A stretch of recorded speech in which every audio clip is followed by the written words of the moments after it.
Everyone. इस video में हम final unit 5 of personal finance planning cover करेंगे। So let us start. First of all, first topic जो है इस यूनिट में, that is retirement planning.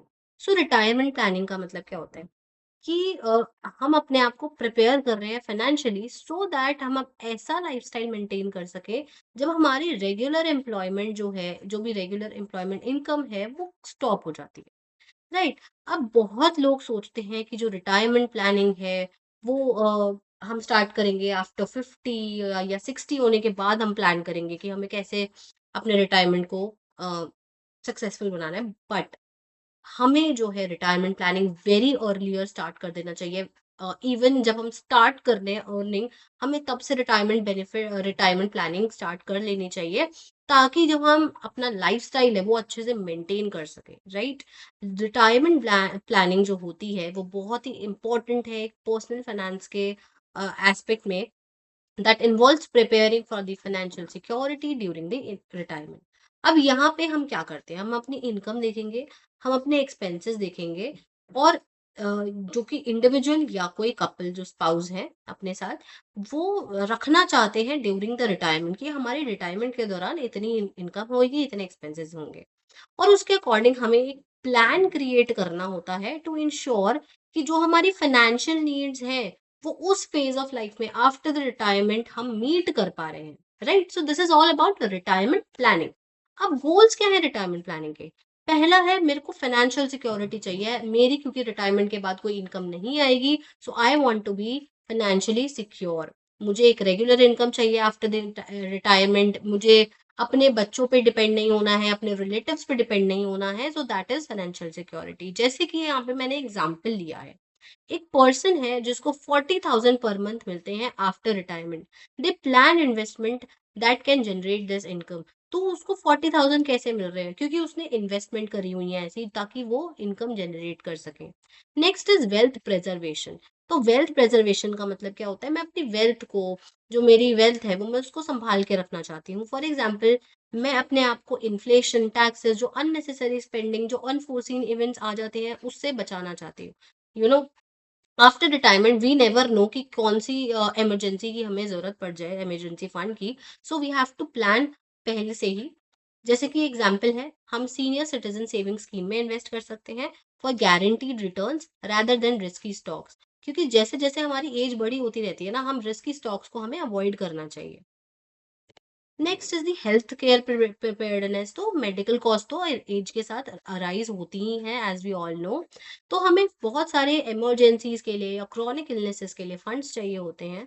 For example, अगर हमें एक हेल्थ इंश्योरेंस खरीद लें, साथ ही साथ हम एक मेडिकल इमरजेंसी फंड बना लें for the retirement. Next, lifestyle planning. हमारे पूरी जो लाइफ है वो तो निकल गई इनकम में, अर्न करने में, हमने ट्रैवल नहीं किया। तो after retirement we want to travel, we want to rejoice by giving to charity, spiritual spending, और we want to enjoy our hobbies. So उसके लिए हम एस्टिमेट करके रखते हैं कि इतना पैसा तो लग ही जाएगा। तो उसके लिए भी हमें रिटायरमेंट प्लानिंग करनी होती है। Next is debt free retirement. हम अगर चाहते हैं कि विदाउट लोन हमारा रिटायरमेंट अच्छे से कट जाए, हम जो लोन है, जो होम लोन हमने ले रखा है या कोई और भी लोन, हम 55 की एज से पहले ही रिपे कर दें, तो उसके लिए भी रिटायरमेंट प्लानिंग इंपॉर्टेंट होती है। Estate distribution. अब आफ्टर रिटायरमेंट हमारे लीगल हायर्स, हम इन केस ऑफ डेथ हमारे कौन लीगल हायर्स होंगे? हमारे जो एसेट्स है वो स्मूथली उन लीगल हायर्स को पास ऑन हो जाए, हमारी जो प्रॉपर्टी है, हमारी जो इनकम है, ताकि हमारे फैमिली डिस्प्यूट जो है वो मिनिमाइज हो सके। तो उसमें हम क्या कर सकते हैं, एक विल प्रिपेयर कर सकते हैं अपनी, for naming the children as beneficiaries, की हमारे ये चिल्ड्रन हैं, these will be our beneficiaries after the our death. So this is why retirement planning is important. Next, process of retirement planning. क्या तरीका है रिटायरमेंट प्लानिंग करने का? पहला तो गोल सेट करो अपने। ठीक है, कि क्या गोल्स है, एक्सपेक्ट क्या कर रहे हो, कि तुम 60 की एज में रिटायर होना चाहते हो या फिर तुम अ, पहले ही रिटायर होना चाहते हो। फॉर एग्जाम्पल, अगर तुमने रिटायरमेंट प्लानिंग स्टार्टिंग से ही कर ली ना, 25 की एज से ही कर ली, हो सकता है तुम 40 या 45 की एज में जाके रिटायर हो जाओ और पूरी जिंदगी अपना एंजॉय करो। सो अपने रिटायरमेंट गोल्स देखो, कि क्या रिटायरमेंट एज है, किस एज में मैं रिटायर होना चाहता हूँ। नेक्स्ट अपने मंथली एक्सपेंसेस देखो कि मैं चाहता हूँ कि मेरे मंथली खर्चे इतने हो, ठीक है? तो फॉर एग्जांपल आपने डिसाइड किया है कि आप 60 में रिटायर होंगे एंड आपके जो करंट एक्सपेंसेस हैं वो 30,000 पर मंथ है। तो अगर मैं इन्फ्लेशन से एडजस्ट करके देखते हैं तो 60 की एज तक आपके हो सकता है 75,000 पर मंथ तक के एक्सपेंसेस हो, तो उसके अकॉर्डिंग हमें प्लान करना होता है। अब अब जो ये करंट एक्सपेंसेस है हमें वो इवैल्यूएट करने हैं। हमें देखना है हमारी इनकम कितनी है, हमारे एसेट्स कितने हैं, हमारे पास लायबिलिटीज कितनी है, कितने सेविंग्स रेट है। सो एग्जिस्टिंग सेविंग्स लेट्स सपोज हमारे 12 लाख की सेविंग्स है एंड मंथली मैं एसआईपी करा देती हूँ, सिस्टमैटिक इन्वेस्टमेंट प्लान, इन्वेस्टमेंट कर देती हूँ मंथली 8,000 की। 10 लाख का मेरा आउटस्टैंडिंग होम लोन है। तो ये सारी चीजें मैंने इवैल्यूएट कर ली कि इतना इतना मेरा इनकम है, इतनी एक्सपेंसेस है, इतने लोन्स है। नाउ एक सिंपल फॉर्मूला होता है जिससे मैं अपना रिटायरमेंट कॉर्पस अमाउंट जो मुझे रिटायरमेंट के लिए रखना है वो कैलकुलेट कर सकते हैं। वो कैसे करते हैं? Corpus equals to the annual expenses जो हमारे 75,000 पर मंथ है इनटू 20 या 25 टाइम्स इसके बीच में हमें रखना होता है। फॉर एग्जाम्पल मैंने 12 रख लिया। मेरा जो एनुअल एक्सपेंसेस है वो 75,000 है, पर मंथ का 75,000 है एंड उसको मैं 12 से डिवाइड कर मल्टीप्लाई करती हूँ तो ये मेरे एनुअल एक्सपेंसेस आ गए 9 lakhs तक के।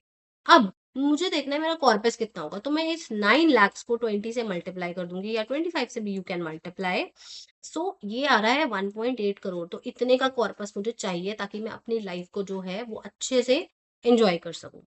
Step 4, choose the investment option. तो इन्वेस्टमेंट करना चाहिए पीपीएफ में, एनपीएस में, म्यूचुअल फंड्स में, ईपीएफ में, एससीएसएस में जो सीनियर सिटीजन सेविंग स्कीम्स होती है, एफडी करा लो। तो काफी सारे ऐसे इन्वेस्टमेंट ऑप्शंस अवेलेबल हैं ताकि आपकी रिटायरमेंट प्लानिंग हो सके।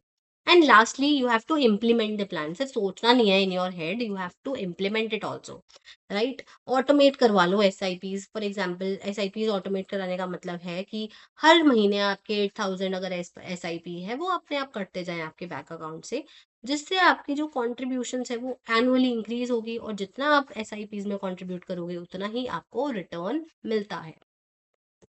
Next, review and adjust. अब ऐसा नहीं कि आपने एक बार बना लिया रिटायरमेंट प्लान तो उसको रिव्यू नहीं करना है। हमें उसको हर साल रिव्यू करना है क्योंकि हो सकता है हमारी लाइफ चेंज हो रही है, हमारी इनकम चेंज हो रही है, हो सकता है मैंने कोई नया लोन ले लिया है तो उसके अकॉर्डिंग एलोकेशंस जो है वो चेंज होती रहती है। Next, pension plan available in India. India में दो मेन पेंशन प्लान अवेलेबल हैं। पहला तो है डिफाइंड बेनिफिट पेंशन प्लान, दूसरा है डिफाइंड कंट्रीब्यूशन पेंशन प्लान। तो डिफाइंड बेनिफिट कौन से होते हैं? वो हमें गारंटीड रिटायरमेंट बेनिफिट प्रोवाइड करते हैं हमारी सैलरी के बेसिस पे और ईयर्स ऑफ सर्विसेज के बेसिस पे हमें डिफाइंड बेनिफिट मिल जाता है। नेक्स्ट है कंट्रीब्यूशन वाला। जो ये कंट्रीब्यूशन वाला है इसमें क्या होता है, एम्प्लॉय हर साल अपनी सैलरी से कुछ पोर्शन कंट्रीब्यूट करेगा और एम्प्लॉयर भी कंट्रीब्यूट करेगा। जो रिटायरमेंट बेनिफिट उसको मिलता है वो इस कंट्रीब्यूशन के अकॉर्डिंग मिलता है। तो ऐसी काफी सारी स्कीम्स है जैसे कि हमने सुना है पीपीएफ होता है, एनपीएस होता है, एम्प्लॉय प्रोविडेंट फंड होता है, एससीएसएस होता है। जो भी इंश्योरेंस कंपनी है उनके पास भी ऐसे काफी सारे एनुअलिटी प्लान्स होते हैं। Next topic is reverse mortgage. Mortgage क्या होता है पहले वो समझते हैं। मॉर्गेज होता है अगर मुझे कोई लोन लेना है तो मैंने उसके लिए कोलैटरल पे किया है, मैंने अपना घर घर गिरवी रखा है तो उसको कहते हैं मॉर्गेज। नाउ रिवर्स मॉर्गेज क्या होता है? रिवर्स मॉर्गेज बहुत ही अच्छी चीज होती है सीनियर सिटीजन के लिए, जिससे वो अपना हाउस की वैल्यू जो है उसको रेगुलर इनकम में कन्वर्ट कर सकते हैं without even selling the house. For example उन्होंने अपना घर गिरवी रखवा लिया, वो अपने घर में रह रहे हैं, आराम से रह रहे हैं, बट उसके बदले क्योंकि वो उन्होंने अपना घर घर जो है एज अ मॉर्गेज बैंक के पास रखवाया हुआ है, तो उस बैंक उसे रेगुलर इनकम देता है। ठीक है, तो यहाँ पे काम कैसे करता है? सीनियर सिटीजन जो है अपना खुद का सेल फोन हाउस बैंक को मॉर्गेज कराएगा, बैंक उसे मंथली या क्वार्टरली इनकम देगा एंड ओनर जो है अपने ही घर में continue we can continue living in his house very comfortably. After death होगा क्या? आफ्टर डेथ जो हायर्स है they can repay loan and take the house, या फिर जो बैंक है वो हाउस को बेच के अपने बैंक जो है अपना पैसा रिकवर कर सकता है। तो this these are the two options. For example यहाँ पे मिस्टर शर्मा का हमने एग्जाम्पल लिया है। He is 70 years old, he owns a house worth 80 lakhs। Bank उनको 25,000 पर मंथ दे रहा है 15 years तक के लिए। Now he continues to live in this home. अब अगर in case of mister Sharma's death, उनके जो हायर्स हैं, they can settle the 80 lakhs loan, और they can, if they can't settle, उनके पास इतना पैसा नहीं है, तो bank can sell the house and recover the money. Next, estate planning. Estate planning का मतलब होता है जो मेरी वेल्थ है वो मेरे हायर्स को स्मूथली एंड लीगली विदाउट किसी परेशानी के ट्रांसफर हो जाए। अब इसमें क्या कंपोनेंट होता है? पहला कंपोनेंट होता है विल। मुझे एक विल बनानी है। विल क्या होता है? एक लीगल डॉक्यूमेंट होता है। ठीक है, मुझे एक लीगल डॉक्यूमेंट बनाना है ताकि उसमें मैं लिखूं इस इंसान को इतने पैसे मिलेंगे। For example, I leave my house to my daughter and bank deposits to my son. ठीक है, तो हु गेट्स व्हाट, इस लीगल डॉक्यूमेंट में मैं मेंशन कर दूंगी। नॉमिनेशन की बात करते हैं, तो नॉमिनेशन का मतलब होता है एक ऐसा पर्सन अपॉइंट करना जो कि हमारे bank accounts, insurance, mutual funds, EPF में से पैसे निकलवा सके in case of our death. तो ये बहुत ही इंपॉर्टेंट होता है, अगर मैंने बैंक अकाउंट में कोई नॉमिनी नहीं बना रखा और सडनली, फॉर एग्जाम्पल, मेरी डेथ हो जाती है, तो मेरे बैंक अकाउंट से कोई पैसे निकाल ही नहीं सकता। वाई? बिकॉज मैंने कोई नॉमिनी ही नहीं बना रखा।